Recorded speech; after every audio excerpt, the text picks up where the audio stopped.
Hello, I'm Patricia Hessnan.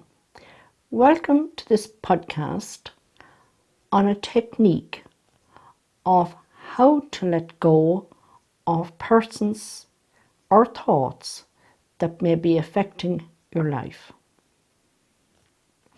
Sometimes when a relationship breaks up, whether it's the other person that decides to make the decision or you yourself decide to make a decision, even though the physical relationship may have ended, there may be a distance between the people, there may be still an emotional attachment to this person. And this person can have very controlling effects on our everyday lives, our thinking, our working. So what can we do? We're entertaining thoughts of them at dinner time, on the way to work. Why did they? Why should we? Why didn't we? If we only could. All of these things may go on throughout the day, throughout the night, in the waking hours, waking up, thinking about it. Why did they? And our lives can become one blur of incessant thoughts, memories. And at a certain point, we realize that we've handed over our lives to this person, even though they are no longer in our lives. And what can you do to regain your own thought control? You think, if I didn't see this person, yes, it should go away, but it doesn't. And if there's an event and you attend the event and you see this person again, it triggers a whole new set of emotions, whether it's guilt, anger, fear, rage. All these emotions start all over again. So how do you park this lot up and try and move on with your life? And it's amazing how many people will feel extreme hurt by something somebody says. It's not necessarily meant to inflict hurt. That goes round and round in the person's head. Why did they say that? Why did they say it to me? What do they mean by that? What we need to do in these situations is realize, would you entertain somebody physically popping into your house for every 5 minutes, sitting at your dinner table while you're having your dinner, sitting in the car as you go to work, sitting at the side of the bed as you're trying to sleep? We wouldn't. But mentally we do. We all do it at times. So what can you do? First of all, you can decide, this is my time, this is my dinner, these are my carrots, I'm chopping them up, I am going to eat them, and try and stay in that moment. Then the memories, the thoughts start flying back in again. So what do we do then? We can allocate a time that we will entertain this person. We will actually entertain them. So we set aside a time, we'll say from 6 to 7 tomorrow evening. We sit down, we light a candle, we say, okay, this is what I have to say to you. And I feel that I'm entitled to say this. At an energy level, the person does know that you are ending this eternal chatterbox. You're taking back control of your time, your head space, your brain space. And when the time is up, it is so necessary to say, no, time's up, not talking anymore, not entertaining you anymore. This is it for today. You get up tomorrow morning and it starts again. And then you're able to say, no, not thinking about you. No, I'm putting on the dinner. No, no, no, not thinking about you. I'm driving to work.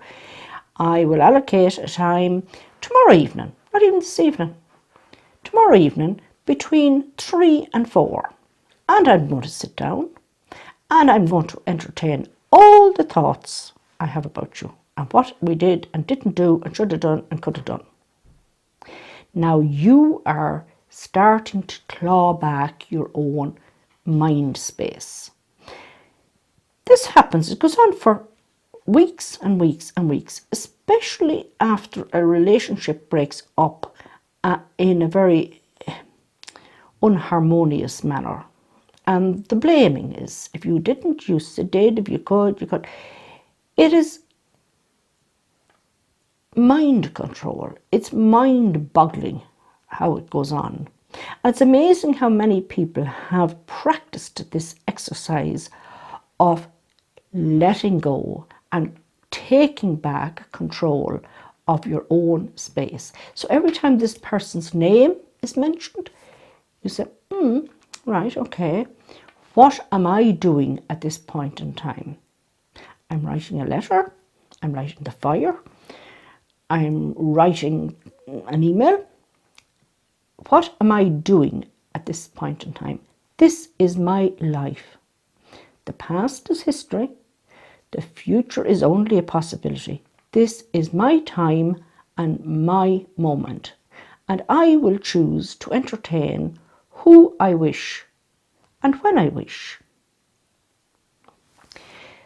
Then what you can do, sometimes that doesn't work fully. So then you can do another technique, which means that you physically do a technique that allows the universe to take over and hand it over to the universe, to allow the universe to resolve this in whichever way is best for the greater good, best for both people or persons or situations, and for the greater good. A client attended me for therapy and she was being bullied at work and undermined at work. So I suggested that she apply this technique to help her. She did. She rang me the following day from work and she said, the person has resigned. So this is the technique I'll explain to you now. You get a piece of paper, this size, you draw a figure 8, but it's continuous. Okay. This is my name, this is me on the left hand side, and this is this person who am having problems with on the right hand side, called Jacob. I place the plate with the candle and over my name, and I place the other plate with the candle over Jacob's name. I now light both candles. So I light my candle and I light Jacob's candle. I then say, I let go of this person and I ask the universe to resolve the situation in whatever way is for the greater good of all. I then place this request under my plate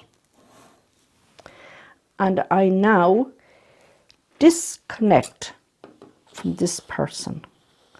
I physically am cutting the tie between myself and this person. This connection now is broken. It's broken at an energy level. And I no longer feel this person has any control over my thoughts, over my mind. Because at an energy level, the connection is broken. Thank you for watching this podcast, and I look forward to speaking with you soon again.